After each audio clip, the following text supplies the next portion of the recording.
ये कहानी है बैगमैन नाम की एक ऐसी आदमी की जो है तो इंसान ही लेकिन उसकी शक्ल भूत जैसी है। वो बच्चों को अगवा करता है और बैगमैन उसे इसलिए कहा गया है क्योंकि वो बच्चों को अगवा करने के बाद अपने बैग में जबरदस्ती ठोस कर भर देता है। जिस भी बच्चे के वो पीछे पड़ जाता है उसे फिर हासिल करके ही दम लेता है। तो इस कहानी में भी वो एक बच्चे के पीछे पड़ गया। अब क्या उसकी फैमिली बच्चे को बचा पाएगी या वो भी बैगमैन का शिकार हो जाएगा। तो फिल्म शुरू होती है और हम एक बाप और बेटी को देखते हैं जो एक जगह पर खेल रही। लड़की कुछ परेशान लग रही थी जो चीज उसके डैड ने नोटिस कर ली। वो कहते हैं, बेटा क्या बात है, तुम कुछ परेशान लग रही हो। मैंने तुम्हारी माँ को भी बताया था कि हमारी बेटी को कोई टेंशन है, अगर कोई बात है तो हमें बता सकती हो। इस पर उसकी बेटी ज्यादा कुछ तो नहीं कहती, बस इतना कि मैं अपने पास्ट माजी को लेकर परेशान हूँ, पर मुझे उम्मीद है कि मैं धीरे धीरे ठीक हो जाऊंगी। उसके डैड कहते हैं, अच्छा बेटा तुम गाड़ी के पास जाओ, मैं तुम्हारे लिए पिज्जा लेकर आता हूँ ताकि तुम्हारा मूड ठीक हो सके। लड़की जब गाड़ी के पास आई, यहाँ लगी लाइट्स जलने बुझने लगती हैं,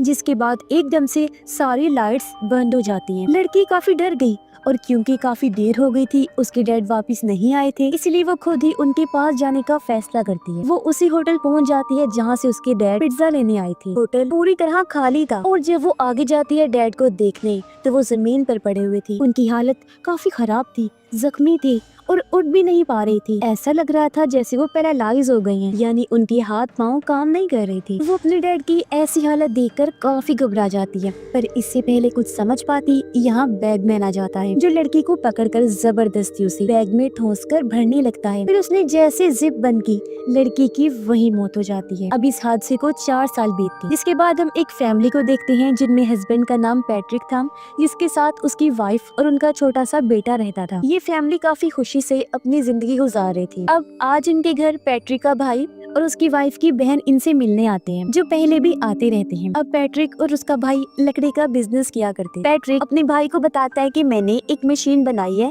जो पेड़ों की कटाई बहुत अच्छी और कम टाइम में कर सकती है। इस मशीन के इस्तेमाल से हमारी बहुत सारी मेहनत और पैसे बच जाएंगे। जब उसके भाई ने मशीन का काम देखा तो वो भी कहता है कि हाँ भाई, बहुत खूब, आपका ये प्रोजेक्ट सभी लोगों को बहुत पसंद आएगा। अब यहाँ पैट्रिक की वाइफ, जिसका नाम करीना था, वो भी अपनी बहन से बातें करती है और फिर जैसे ही रात हुई वो लोग वहाँ से चले जाते हैं। पैट्रिक जब डस्टबिन में कचरा डाल रहा था तो घर की लाइट्स जलने बुझने लगती हैं और जंगल वाली साइड से उसे आवाजें भी सुनाई दे रही थी। पैट्रिक को लगता है कि जरूर जंगल में कोई आया है, इसीलिए वो जाकर चेक करता है, पर वहाँ उसे कोई भी नजर नहीं आता, जिस वजह से वो घबरा सा जाता है। सुबह होते ही पैट्रिक अपनी कंपनी में चला गया जहाँ उसका भाई भी था और ये दोनों भाई वर्कर से काम करवा रहे होते हैं। ये कंपनी इनके डैड ने खड़ी की थी, जिसके मालिक अब ये दोनों भाई थे, क्योंकि इनके डैड की तो मौत हो गई। पैट्रिक का भाई कहता है, जब से डैड की मौत हुई थी तभी से मुझे बुरे बुरे सपने आया करते थे, पर जैसे तैसे मैंने खुद को संभाल ही लिया। अब पैट्रिक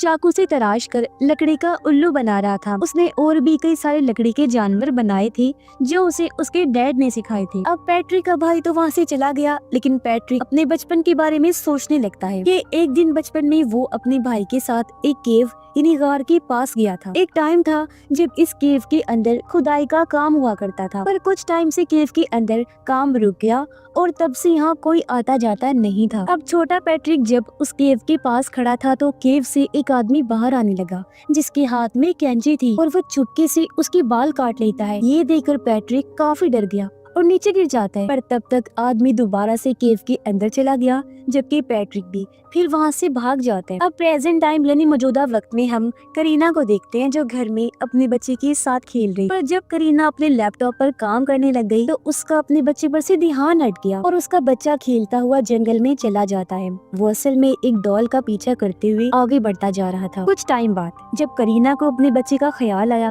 तो उसे देखती है, पर जब वो उसे दिखाई नहीं दिया तो हर जगह वो उसे ढूंढने लगती है। काफी परेशान भी हो गई, पर बच्चा ना मिलने पर वो उसे जंगल में चेक करने गई। कुछ दूर जाने पर आखिर उसे अपना बच्चा मिल गया, जिसे देखकर करीना की जान में जान आई। वो उसे उठाकर घर लाने लगती है, पर उसे अपनी गलती का एहसास भी हुआ कि मुझे इस तरह अपने बच्चे को अकेला नहीं छोड़ना चाहिए था। रात को जब पैट्रिक घर आया तो करीना उसे भी ये बात बताती है और जब भी दोनों बातें कह रही थी अचानक लाइट फिर से जलने बुझने लगती है, जैसे पहले भी कर रही थी। अब ये देखकर पैट्रिक हैरान रह गया कि लाइट के साथ ऐसा क्यों होता है, पर उसने इस चीज को नजरअंदाज कर दिया। फिर वो जाकर अपने लैपटॉप पर काम करने लगता है। वो चाकू से उल्लू को तराश रहा था जो वो इतने टाइम से बनाने की कोशिश कर रहा था। तभी उसके पास मेल आई कि बड़ी कंपनी उसे कर्जा देने के लिए तैयार नहीं है। इस बात से उसे गुस्सा आ गया और वो उस चाकू को टेबल पर मारकर तोड़ देता है, फिर उसे कचरे में फेंक देता है। पैट्रिक को अपने बेटे के कमरे से आवाज आई। ऐसा लग रहा था जैसे वो किसी से बातें कर रहा है, इसीलिए वो अपने बेटे के कमरे में जाता है और उससे पूछता है कि तुम किससे बातें कर रहे थे। बच्चा बताता है कि यहाँ पर एक डॉल थी, उस गुड़िया से ही मैं बातें कर रहा था। पर पैट्रिक को तो यहाँ कोई डॉल दिखाई नहीं देती, मगर इस बात को नजरअंदाज करके वो अपने बच्चे को सुला देते हैं। और जब वो वापस आ रहा था तो लाइट्स एक बार फिर जलने बुझने लगती हैं। इस चीज से पैट्रिक परेशान हो गया था। वो अपने कमरे में आकर खिड़की से जंगल की तरफ देखने लगता है। उसे महसूस होता है कि जंगल में कोई इंसान है, इसलिए वो अपना बेसबॉल बैट लेकर घर के बाहर आया और जंगल की तरफ देखकर कहता है कि तुम जो कोई भी हो, मजाक करना बंद करो, समझ आई, और सीधी तरह सामने आओ, फिर तो मैं तुम्हें देख ही लूंगा। इतना बोलकर वो इंतजार करने लगा, पर जंगल में से कोई भी नहीं आता। तभी करीना भी अपने बच्चे को लेकर बाहर आ गई। पैट्रिक उसे कहता है कि तुम घर के अंदर जाओ जल्दी से, क्योंकि हमारी कोई जासूसी कर रहा है। अब रात तो जैसे तैसे ये गुजार लेते हैं, पर अगली सुबह इन्होंने पुलिस को बुला लिया। ये सारी बात बताते हैं और पुलिस इनके घर, जंगल, हर जगह की छानबीन करती है, पर उन्हें कुछ भी अजीब नहीं मिलता। जब पुलिस छत पर चेक करने गई तो वहाँ लकड़ी के टुकड़े पड़े हुए थे। वो देखकर पैट्रिक कहता है ये लकड़ी के टुकड़े यहाँ कैसे आई, जबकि इन्हें तो मैंने कचरे में फेंक दिया था। तब पुलिस ऑफिसर सबूत के तौर पर लकड़ी के टुकड़े अपने पास रख लेते हैं और पैट्रिक को अपना नंबर देते हुए कहते हैं कि तुम बस होशियार रहना और अगर कोई भी मसला बने तो हमें कॉल करके बुला लेना। फिर पैट्रिक एक बार फिर अपने काम पर लग जाता है। उसने जब कचरा चेक किया तो वहाँ उसे वही उल्लू मिलता है जो कि उसने बचपन में बनाया था, और उसे ये पता नहीं था कि बचपन वाला ये उल्लू मेरे पास में कैसे आया। इसीलिए वो इस बारे में अपनी वाइफ से पूछता है कि क्या ये उल्लू तुम लेकर आई हो। करीना कहती है नहीं तो मैंने तो खुद पहली बार देखा है ये उल्लू। पैट्रिक को कुछ समझ नहीं आती। वो सोच में पड़ा होता है कि आखिर मेरे बचपन का खिलौना आज मेरे पास कैसे आ गया। साथ ही ये भी पता चलता है कि पैट्रिक ने जो चाकू तोड़कर कचरे में फेंक दिया था वो भी वहाँ से गायब था। अब करीना उसे कहती है कि हमारा बच्चा हर टाइम फ्लूट यानी बांसुरी बजाता रहता है, इस वजह से काम करने में मुझे मसला होता है। वो पैट्रिक को फ्लूट देते हुए कहती है कि तुम इसे छुपा कर रखो। तो वो फ्लूट को एक डब्बे पर रख देते हैं और खुद पैट्रिक अपने बच्चे के साथ खेलने लगा। और उसका बेटा नहाते हुए जिद करने लगा कि मुझे तो वही फ्लूट चाहिए। इसलिए पैट्रिक गोदाम में जाता है, क्योंकि फ्लूट उसने जिस डब्बे पर रखा था वो डब्बा अब गोदाम में रख दिया गया था। अब उसके जाने के बाद बच्चा अकेला था, तो बैगमैन खिड़की खोलकर बाथरूम में आने लगा, पर पैट्रिक को भनक हो गई थी कि कोई गड़बड़ है, इसीलिए वो वापस अपने बच्चे के पास आ गया और उसे संभालता है। जहाँ करीना भी आ चुकी थी, क्योंकि उसने भी अपने बच्चे की आवाज सुनी। उनका बेटा ठीक था, बस वो ये कहता है कि मैंने यहाँ एक डॉल को देखा। अब पैट्रिक परेशान था क्योंकि उसे फ्लूट नहीं मिली थी, हालांकि वो उसने डब्बे पर रखी थी। यहाँ तक कि पैट्रिक कचरे को भी चेक करता है कि शायद किसी ने उसे गलती से फेंक दिया होगा, पर फ्लूट तो कचरे से भी नहीं मिलती। जिसके बाद वो सोने अपने कमरे में चला गया, पर तभी उसके फोन में घर के अलार्म का मैसेज आया कि उसमें कोई गड़बड़ है। इसलिए पैट्रिक अलार्म चेक करने गया, पर वो तो बिल्कुल ठीक था, बस किसी ने उनके शेड का दरवाजा खोल दिया था। जब पैट्रिक शेड का दरवाजा बंद करने जाता है तो वो वहाँ एक डॉल को देखता है जिसने एक कैप भी पहनी हुई थी, और ये कैप बचपन में पैट्रिक भी पहना करता था, यानी कि ये उसकी बचपन की थी। अब ये देखकर तो पैट्रिक और घबरा गया, क्योंकि अब तो उसकी बचपन की कैप भी यहाँ आ गई थी। वो जब घर के अंदर वापस आने लगा तो ये देखकर तो वो चौंक जाता है कि घर की सभी खिड़की और दरवाजे बंद है। वो बाहर ही रह गया, अपने ही घर के अंदर नहीं जा पाता। लेकिन जब उसने दरवाजे की खिड़की से झांक कर देखा तो अंदर बैगमैन आ गया था। पैट्रिक काफी घबरा जाता है। वो जल्दी से दरवाजे की खिड़की तोड़कर सबसे पहले दरवाजा खोलता है और जल्दी से अंदर आ जाता है। फौरन से अपनी वाइफ और बेटे के पास जाकर सबसे पहले उनकी जान बचाता है। पर जब उसने घर को चेक किया तो उसे कोई भी नहीं मिलता। लेकिन पैट्रिक काफी डरा होता है। वो अगले दिन पुलिस को बुला लेते हैं। पुलिस ऑफिसर उसे कहता है कि तुम्हें अपने घर के बाहर सीसीटीवी कैमरास लगवा लेने चाहिए। अच्छा ये बताओ, घर से क्या कोई चीज गायब भी हुई है? इस पर पैट्रिक कहता है कि हाँ, मेरे बेटे की फ्लूट जो वो अक्सर बजाया करता था। ऑफिसर उसे शांत करता है कि ये घबराओ नहीं, हम अब से तुम्हारे घर के आस पास ही रहेंगे। लेकिन पैट्रिक फिर भी परेशान होते हैं। उसे कुछ समझ नहीं आ रही थी कि आखिर हो क्या रहा है, क्यों मेरे लिए दिन ब दिन मसले बढ़ते जा रहे हैं। वो इस बारे में अपने भाई को भी बताता है और कहता है कि बचपन में जो मैंने उल्लू बनाया था वो आज मेरे पास आ चुका है, और जो कैप में हमेशा पहना करता था वो भी किसी ने लाकर रख दी है, पर मैं ये नहीं जानता कि ऐसा आखिर किसने किया। अब रात को जब पैट्रिक सो रहा था तो उसे बुरे बुरे सपने आने लगते हैं, जैसे बैगमैन उससे उसके बेटे को दूर कर रहा है। फिर पैट्रिक अपने बचपन के टाइम को याद करने लगता है कि जब एक दिन वो अपने डैड के साथ जा रहा था तो वो उसे उसी केव के पास लेकर आए और बताते हैं कि लोगों का कहना है कि इस केव के अंदर एक बैगमैन रहता है, लेकिन आज तक किसी ने उस बैगमैन को देखा नहीं है और वो बच्चों को अगवा करके ले जाता है। अब पैट्रिक उस टाइम क्योंकि छोटा था इसलिए अपने डैड को कहता है कि मैं जानता हूँ आप मुझे डरा रही हैं ना, ताकि मैं अच्छी सी पढ़ाई कर सकूँ, अपने सारे काम कर सकूँ। इस पर उसके डैड कहते हैं नहीं बेटा, मैं डरा नहीं रहा, सच बता रहा हूँ। और बैगमैन उन्हीं बच्चों को पकड़कर अपने साथ लेकर जाता है जो अच्छे हों, सारा कहना मानते हों और अपने काम अच्छे से करते हों। तो मैं सच जानते हुए भी ऐसा क्यों चाहूंगा मेरी जान, बस मैं तो ये कहना चाह रहा था कि तुम भी एक अच्छे बच्चे हो तो बस संभल के रहना। अब पैट्रिक का ये ख्याल पूरा होते ही वो अपने घर में एक दिमागी डॉक्टर को बुलाते हैं जो पैट्रिक को चेक करके उन्हें बताती है कि पैट्रिक को बस नींद की कमी है, इसकी नींद पूरी नहीं होती जिस वजह से इसे अजीबोगरीब चीजें नजर आती हैं और कुछ ऐसी चीजें जो हकीकत में होती भी नहीं है। जैसे कि मुझे अपनी रिसर्च से पता चला है कि पैट्रिक को बचपन में भी अजीब सा आदमी दिखाई दिया करता था जिसे पैट्रिक ने अपने ड्राइंग्स में बनाया था, पर हकीकत में वो आदमी नहीं था क्योंकि उसे किसी ने भी नहीं देखा था। तो ये बस पैट्रिक की ख्याल है, इतना परेशान मत हो। फिर वो पैट्रिक को सलाह देती है कि अच्छी नींद लिया कर, लेकिन फिर भी अगर तुम्हें डर लगे तो एक बार अपना घर बदल कर देख लो। उसका ये आइडिया पैट्रिक और करीना को पसंद आया, इसलिए वो एक होटल में कुछ दिन रहने का फैसला करते और अपने बेटे को वो करीना की बहन के घर छोड़ देता है ताकि वो अपनी आंट के साथ कुछ दिन रहेगा तो उसका मूड अच्छा हो जाएगा। फिर पैट्रिक और करीना होटल में आ जाते हैं, दोनों बातें करने लगी। करीना उसे पूछती है कि तुम्हारे साथ बचपन में क्या हुआ था। तब पैट्रिक बताता है कि अपने डैड की बैगमैन वाली बात से मैं काफी डर गया था, इसलिए मेरे डैड फिर मेरे पास आए। उन्होंने मुझे एक चाकू देकर कहा कि बैगमैन तुम्हारे आस पास भी रह सकते हैं, तो अपनी हिफाजत के लिए इसे हमेशा अपने पास रखो, और अगर तुमने ये चाकू खो दिया तो बैगमैन फिर तुम्हें नहीं छोड़ेगा। और देखो आज वो चाकू मुझसे खो गया है। उधर हम करीना की बहन को देखते हैं, वो फोन पर किसी से बात कर रही थी और करीना का बेटा आराम से सो रहा होता है, पर अचानक लाइट जलने बुझने लगी, इससे वो थोड़ा घबरा गई और जाकर बच्चे को चेक करती है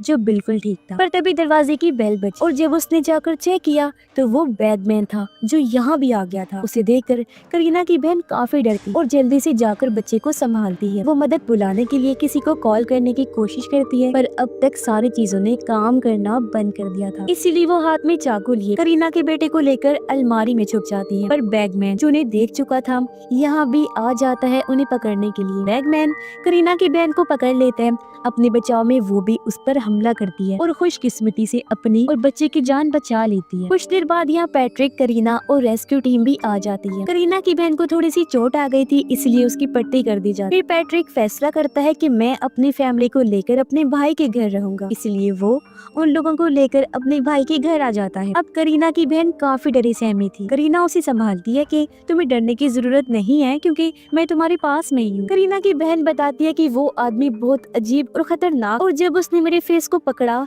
तो मैं पैरालाइज हो गई थी, पर शुक्र है चाकू की मदद से मैंने हम दोनों का बचाव किया। उधर पैट्रिक के हाथ में बेसबॉल बैट था और सारी रात जागने का वो फैसला करता है ताकि अपने बच्चे की हिफाजत कर सके, क्योंकि अब तक वो समझ गया था कि बैगमैन उनके बेटे के पीछे ही पड़ा हुआ है। लेकिन करीना उसे समझाती है कि यहाँ कोई खतरे वाली बात नहीं है क्योंकि हम तुम्हारे भाई के घर हैं, वो भी घर पर है और बाहर पुलिस भी है, तो तुम बेफिक्र होकर आराम से सो जाओ। इसीलिए पैट्रिक भी लेट गया, उसकी आंख लग जाती है। कुछ मिनट के बाद जब उसने टैब पर चेक किया तो उसके बेटे के पास बैगमैन पहुंच चुका था। ये देख पैट्रिक डर गया, जल्दी से भागकर अपने बेटे के रूम में आता है, पर तब तक बैगमैन बच्चे को ले जा चुका था। पैट्रिक जब अपने भाई के कमरे में आया तो ये देखकर उसके होश उड़ गए थे कि उसके भाई और भाई की वाइफ की मौत हो गई है। वो जब बाहर आया तो तब और भी भयानक मंजर था क्योंकि पुलिस वालों को भी किसी ने मार दिया था, जो काम जाहिर है बैगमैन का ही था। उस अकेले ने ही इन सबको मार दिया। अब पैट्रिक बैगमैन को छोड़ने वाला नहीं था। उसे लगता है कि जरूर इस बैगमैन ने मेरे बेटे को अपने बैग में डाला हुआ है,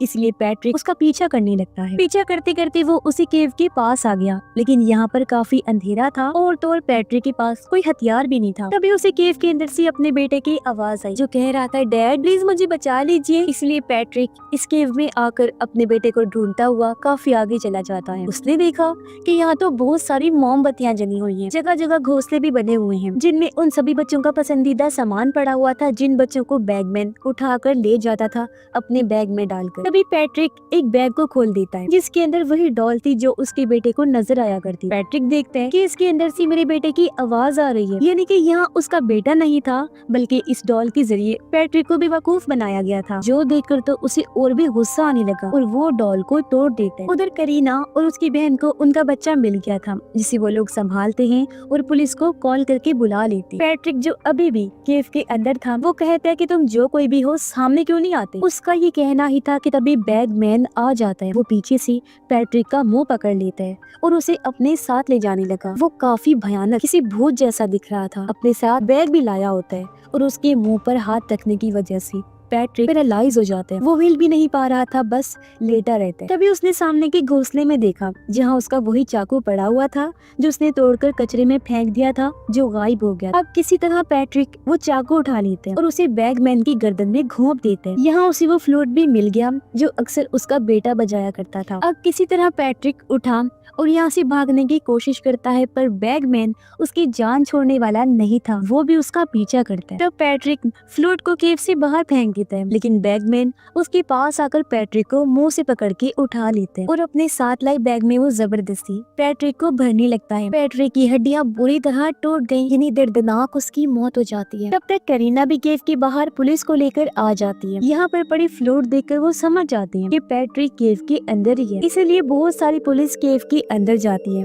पर अफसोस उन्हें वो नहीं मिलता। तभी हमें पता चलता है कि पैट्रिक को बचपन में उसके डैड ने ये भी कहा था कि बैगमैन सिर्फ खूबसूरत और छोटे बच्चों को ही पसंद करता है अपने साथ ले जाने के लिए। जो बच्चा उसकी नजर में आता है बैगमैन उसके बाल काट लेता है और फिर उस पर नजर बनाए रखता है। अब भले ही वो बच्चे जितने मर्जी बड़े क्यों ना हो जाएं, बैगमैन उनका पीछा करना नहीं छोड़ता। फिर जब उसे मौका मिलता है तो वो बच्चे को अपने बैग में डालकर ले जाता है। इसीलिए तो पैट्रिक के बचपन में बैगमैन ने उसे पसंद किया, उसे नजरों में रखना शुरू कर दिया और उसके बाल भी काट दिए। हालांकि पैट्रिक बड़ा भी हो गया, लेकिन उसने पीछा नहीं छोड़ा और आखिरकार वो उसे ले ही गया। इससे हमें पता चलता है कि इनके घर में बैगमैन पैट्रिक के लिए आया करता था, ना कि उसके बेटे के लिए, और आखिर उसे हमेशा के लिए अपने साथ ले गया। और इसी दुख भरी एंडिंग के साथ ही ये फिल्म इधर ही खत्म हो जाती है।